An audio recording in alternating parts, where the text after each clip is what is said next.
Adebayor, ce joueur togolais, très célèbre, non seulement au Bled, mais également ici en Europe, Adebayor vit une saga terrible avec sa famille. Et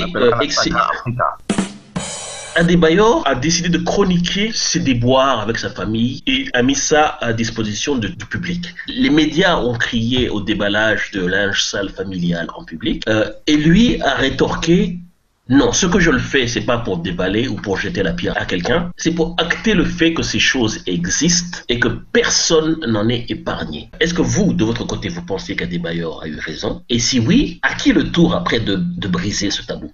Adebayor, la première, je dirais, gaffe qu'il a faite, c'est qu'il a fait quelque chose dont on n'entend jamais d'un footballeur. Normalement, un footballeur est bête, un footballeur il sait jouer au foot, il ne sait rien faire d'autre. Adebayor a sorti un texte d'une intelligence incroyable. Je pense que vraiment il a posé une question réelle, une question sociale, une question de rapport entre nous, les blédards de l'Occident et d'ailleurs, et toute la famille qui est restée sur le continent. Je sentais aucune haine, mais ce qu'il y a, c'est qu'il a dit la vérité, qu'il a vécu les choses qui lui ont fait mal, sachant que ce mal venait de gens qui l'appréciaient et qui l'apprécient encore. C'est ça qui est formidable.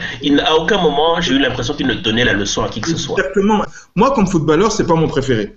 Mais ce qu'il y a, c'est qu'il a de toute façon la légitimité pour sortir ce genre d'histoire et il l'a très bien fait. Et maintenant, c'est à tous les autres de pouvoir récupérer cette histoire et puis ensuite, on avance. Il est clair que les footballeurs sont les plus visibles, mais je pense que tout blédard étant sorti de son pays pour réussir ailleurs vit un peu la même situation.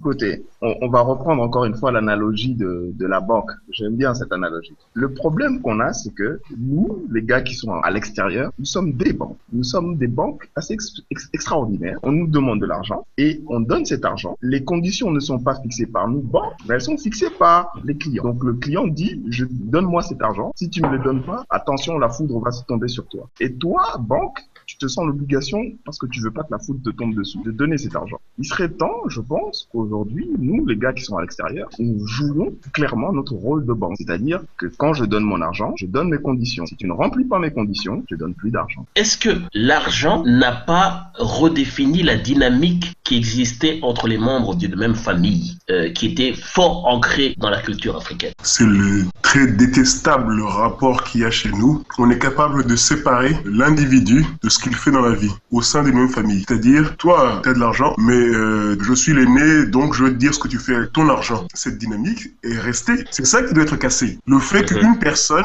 ne respecte pas l'individu. Au contraire, et là, on est en train de parler de Adebayor, qui est un homme. Imaginez maintenant si c'est une femme qui est partie et qui a réussi. Cette façon de voir un individu en fonction de ce qu'il peut rapporter à la famille est malheureusement un courant très désagréable qui est présent dans beaucoup de cultures en Afrique. Quelqu'un est parti à un endroit, on ne sait pas ce qu'il a fait, on ne sait pas comment il a sué pour s'en sortir, mais une fois qu'il a un truc, il dit ramène le truc.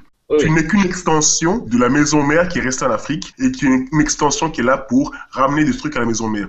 Tu n'es rien. Tu fais partie d'un plan qu'on ne t'avait pas expliqué, mais dont on te parle maintenant que tu as réussi. Tu n'es rien, tu n'es qu'une source de revenus. Et beaucoup de gens restent prisonniers de ce cercle, comme me faisait remarquer le rédacteur chef. Je suis une banque, et l'image est correcte, je suis une banque, point.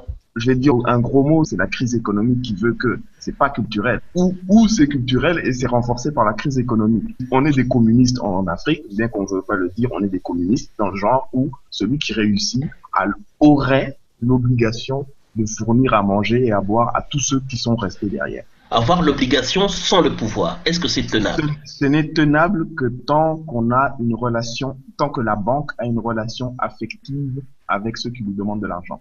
À partir du moment où tu enlèves la part affective, tout tombe, comme un château de cartes. C'est un problème politique. Politique, carrément. C'est que c'était quelque chose réservé au cadre familial. En fait, la reconnaissance des blédards, donc de nous autres qui avons quitté le continent, qui sont n'importe où ailleurs, n'est pas évident. Si jamais un blanc a un problème chez nous, on va envoyer un avion, on va venir le récupérer, on va venir le faire soigner, etc. Nous, si on a un problème ici, si on se fait arrêter par la police de manière intempestive, etc., ce n'est pas du vécu. Es-tu bien sûr? Il n'y a aucune ambassade qui va venir nous réclamer. Et on entend que nos frères sont en train de mourir en Méditerranée. Je pense que j'ai jusqu'à présent entendu un seul chef d'État africain dire quelque chose, une bêtise, mais quelque chose. Voilà, terrible. c'est un problème politique. Il y a des trucs qu'on laisse courir, que dans l'éducation on va laisser traîner, on va dire c'est pas grave, c'est tout à fait normal. Ça peut passer. Normalement, tous les gens devraient dire, il y a des gens qui sont partis. Est-ce que vous pouvez au moins respecter nos gars à nous ou nos filles à nous qui sont partis et qui réussissent là-bas? Non, c'est pas comme ça.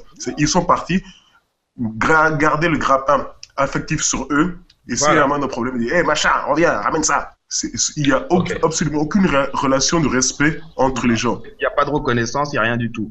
Le gars, il te téléphone pour que tu envoies l'argent. Quand tu as envoyé l'argent, le gars, il t'envoie même pas le SMS pour dire j'ai reçu l'argent. C'est seulement qu'il a bouffé l'argent.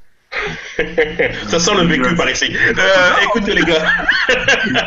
Moi je ramène le terre là. Vous êtes trop... Ça sent le vécu. On raconte pas sa vie, non? Et donc on t'a pas envoyé le SMS, rédaction.